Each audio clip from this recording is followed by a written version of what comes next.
The U.S. military says it has carried out strikes in eastern Syria against two facilities used by Iran's Revolutionary Guards. In a statement, the Secretary of Defense, Lloyd Austin, described the strikes as precision self-defense strikes in response to a series of ongoing and mostly unsuccessful attacks against U.S. personnel in Iraq and Syria by Iranian-backed militia groups that began on October 17th. The Pentagon said U.S. and allied forces in Iraq and Syria had been attacked at least 16 times this month amid rising tensions in the Middle East. Well, on the diplomatic front, members of the UN General Assembly in New York are expected to vote as early as today on a resolution put forward by Jordan urging an immediate ceasefire in Gaza. Meeting in Brussels, European Union leaders have called for pauses in Israeli bombing and Hamas rocket attacks in order to get humanitarian aid into the Palestinian territory. The agreement follows days of talks which highlighted divisions among the 27 EU countries. Let's get the latest now from our Middle East correspondent, Yolande Nell.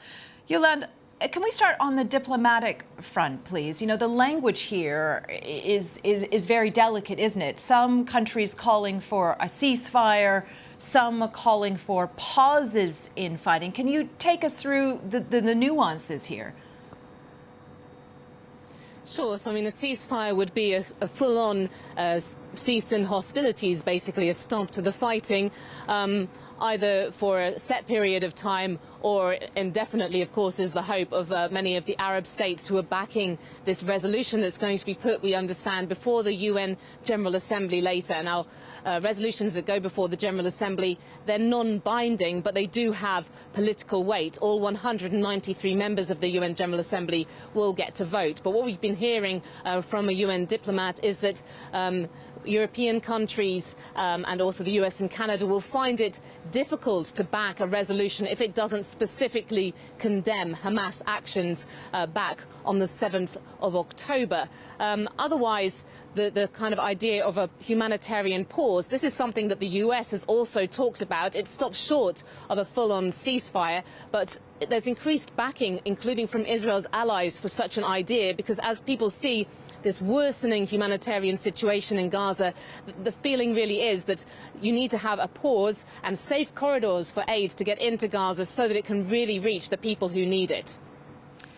Yolande, it's an interesting time, isn't it? Because we are still waiting for a likely ground incursion, but we also haven't seen any further hostage releases. We haven't seen aid going in.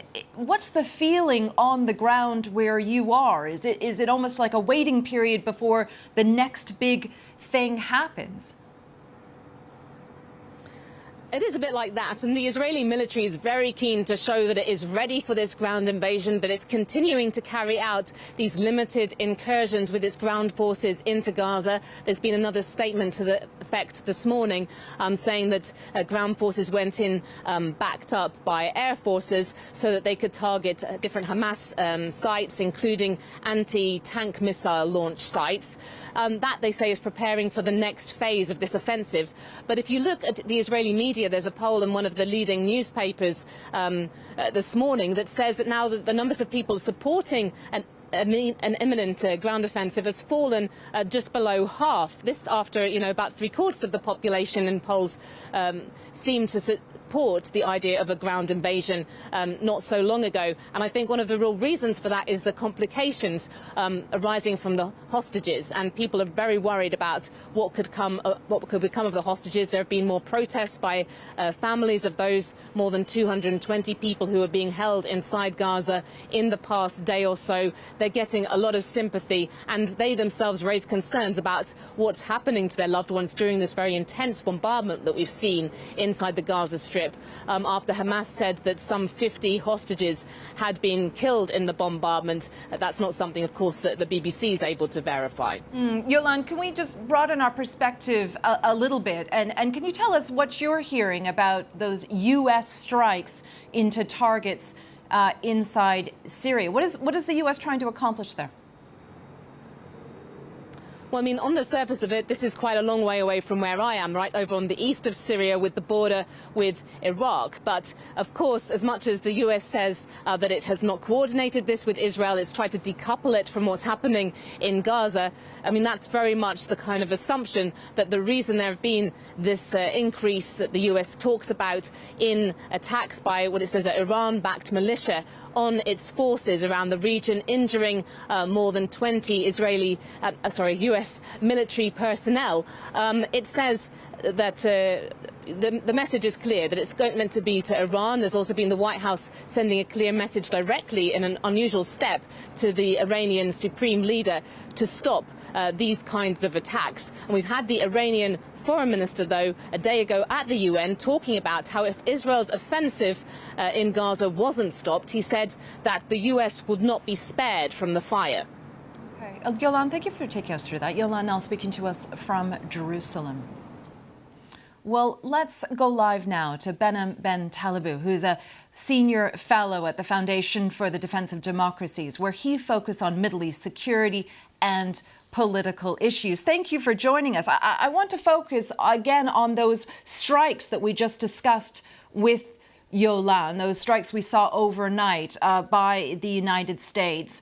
Yolande took us through what she thought the U.S. was trying to accomplish. How do you think Iran is going to react to those strikes? Well, it's a pleasure to be with you. In essence, I think this is where past may be prologue.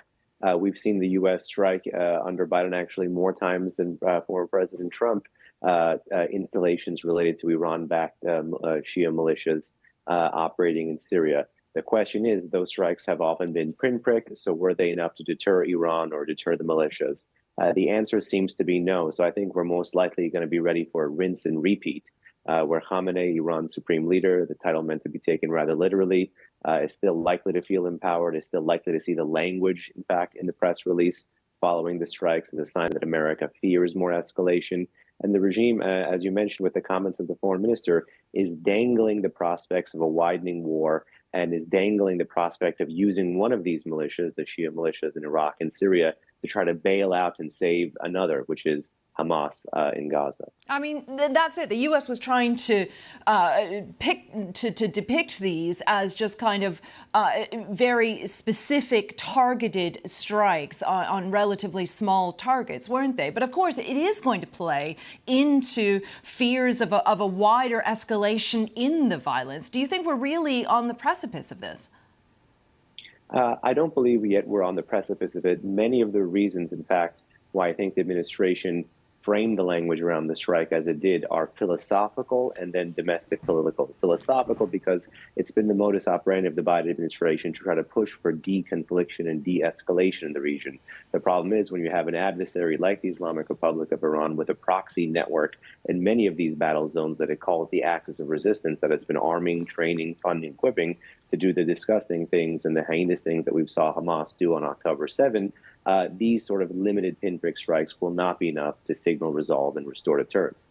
And of course, domestic political, because nothing is born of a social vacuum, and Americans are quite cognizant of the 2 years of the American military failure in the Middle East and don't want to see that spread any further. And the Islamic Republic is preying on these fears and trying to divide Jerusalem from Washington right now by targeting more Americans, despite trying to bail out a proxy in Gaza. Okay. Thank you for taking us through that. Behnam Ben Talibou, thank you for speaking with us.